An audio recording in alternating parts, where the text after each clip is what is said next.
ನಮಸ್ಕಾರ. 2025ರಲ್ಲಿ ಕಟಕ ರಾಶಿಯ ಜನರಿಗೆ ಯಾವುದೇ ಪ್ರಮುಖ ಗ್ರಹಗಳ ಸಂಚಲನಗಳು ಏನೆಲ್ಲ ಪರಿಣಾಮ ಬೀರುತ್ತದೆ ಎಂಬುದರ ಕುರಿತು ತಿಳಿಯಲು ಇಂದಿನ ವಿಡಿಯೋವನ್ನು ಮಾಡೋಣ. 2025ರಲ್ಲಿ ಆರ್ಥಿಕ ವೃತ್ತಿ, ಆರೋಗ್ಯ ಮತ್ತು ವೈಯಕ್ತಿಕ ಬದುಕಿನಲ್ಲಿ ಏನೆಲ್ಲ ಬದಲಾವಣೆಗಳಾಗಬಹುದು ಎಂಬುದನ್ನು ವಿವರಿಸುತ್ತಿದ್ದೇನೆ.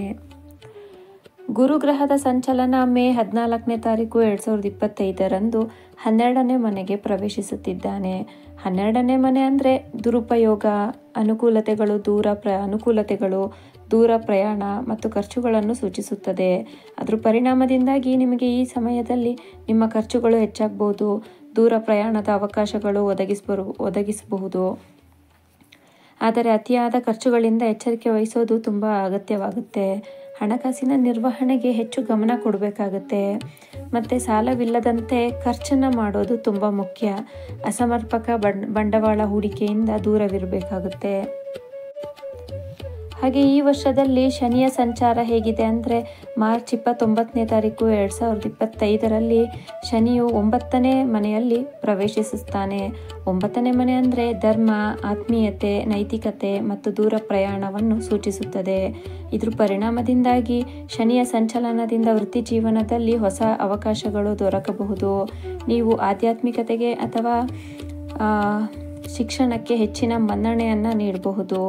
ಶನಿಯ ಪ್ರಭಾವದಿಂದ ಕೆಲಸದಲ್ಲಿ ಹೆಚ್ಚು ಶ್ರಮ ಪಡಬೇಕಾಗುತ್ತೆ. ತಾಳ್ಮೆಯಿಂದ ಹತ್ತಿರವಾದ ಅಥವಾ ದೂರದ ಯೋಜನೆಗಳನ್ನು ಸೂಕ್ತವಾಗಿರುತ್ತೆ. ರಾಹು ಮತ್ತು ಕೇತುವಿನ ಸಂಚಲನ ಮೇ 2029ರಂದು 8ನೇ ಮನೆಗೆ ಪ್ರವೇಶಿಸುತ್ತಾನೆ ರಾಹು. ಹಾಗೆ ಕೇತು 2ನೇ ಮನೆಗೆ ಪ್ರವೇಶಿಸುತ್ತಾನೆ. 8ನೇ ಮನೆ ಅಂದರೆ ಕುಂಭರಾಶಿ ಆಗುತ್ತೆ. 2ನೇ ಮನೆ ಅಂದರೆ ಸಿಂಹರಾಶಿ ಆಗುತ್ತೆ. ಈ ಸಮಯದಲ್ಲಿ ಅನಿರೀಕ್ಷಿತವಾದ ಘಟನೆಗಳು, ಕೆಲವೊಂದು ರಹಸ್ಯಗಳು, ಆರೋಗ್ಯ ಮತ್ತು ಆಂತರಿಕ ಬದಲಾವಣೆಗಳನ್ನು ಸೂಚಿಸುತ್ತೆ. 2ನೇ ಮನೆ ಆದಾಯ ಮತ್ತು ಕುಟುಂಬ ಮತ್ತು ಕಲೆಗಳು, ಸಾಂಸ್ಕೃತಿಕ ಜೀವನವನ್ನು ಸೂಚಿಸುತ್ತೆ. ಇದರ ಪರಿಣಾಮವಾಗಿ ರಾಹು 8ನೇ ಮನೆಯಲ್ಲಿ ಪ್ರವೇಶಿಸೋದ್ರಿಂದ ಅತಿಯಾದ ಉತ್ಸಾಹದಿಂದ ಯಾವುದೇ ಹಡಕು ಬದಲಾವಣೆಗಳಿಂದ ದೂರವಿರಬೇಕಾಗುತ್ತೆ. ಕುಟುಂಬದವರೊಂದಿಗೆ ಹಣಕಾಸಿನ ವಿಷಯಗಳಲ್ಲಿ ವಿವಾದಗಳು ಉಂಟಾಗಬಹುದು. ಆದಷ್ಟು ಎಚ್ಚರಿಕೆಯಿಂದ ಇರೋದು ತುಂಬ ಒಳ್ಳೆಯದು. ಆರ್ಥಿಕವಾದಂತಹ ಚರ್ಚೆಗಳಲ್ಲಿ ಎಚ್ಚರಿಕೆ ವಹಿಸಬೇಕಾಗುತ್ತೆ. ಕುಟುಂಬ ಸದಸ್ಯರೊಂದಿಗೆ ಸಮನ್ವಯವಿರಲಿ. ಶುಕ್ರನ ವಕ್ರಗತಿ ಅಂದರೆ ಜುಲೈ 16ನೇ ತಾರೀಕು 2025ರಲ್ಲಿ 2025ರಿಂದ ಸೆಪ್ಟೆಂಬರ್ 15ನೇ ತಾರೀಕು 2025ರವರೆಗೆ ಇರುತ್ತೆ ಶುಕ್ರನ ವಕ್ರದೃಷ್ಟಿ.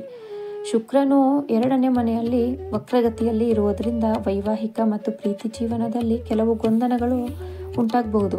ಇದ್ರ ಪರಿಣಾಮವಾಗಿ ಸಂಬಂಧಗಳಲ್ಲಿ ಬಿರುಕುಗಳು ಕಾಣಿಸಬಹುದು. ಆದರೆ ಸಮಾಲೋಚನೆ, ಪರಸ್ಪರ ನಂಬಿಕೆ ಮತ್ತು ಪರಸ್ಪರವಾದಂತಹ ಒಪ್ಪಿಗೆಯ ಮೂಲಕ ಈ ಸಮಸ್ಯೆಗಳನ್ನು ಬಗೆಹರಿಸಬಹುದು. ಸಂವಹನದ ಕೊರತೆಯಿಂದ ಉಂಟಾಗುವ ದ್ವಂದ್ವವನ್ನು ಪರಿಹರಿಸಲು ಗಂಭೀರವಾದ ವಿಷಯಗಳಲ್ಲಿ ನೈಜತೆ ಮತ್ತು ಶಾಂತತೆಯನ್ನು ಹಿಡಿದಿಡಿ.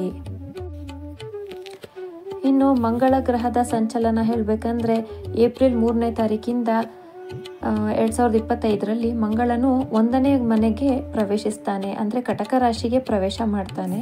1ನೇ ಮನೆ ಅಂದರೆ ಶರೀರದ ಆರೋಗ್ಯ, ವ್ಯಕ್ತಿತ್ವ ಮತ್ತು ಉತ್ಸಾಹವನ್ನು ಸೂಚಿಸುತ್ತೆ.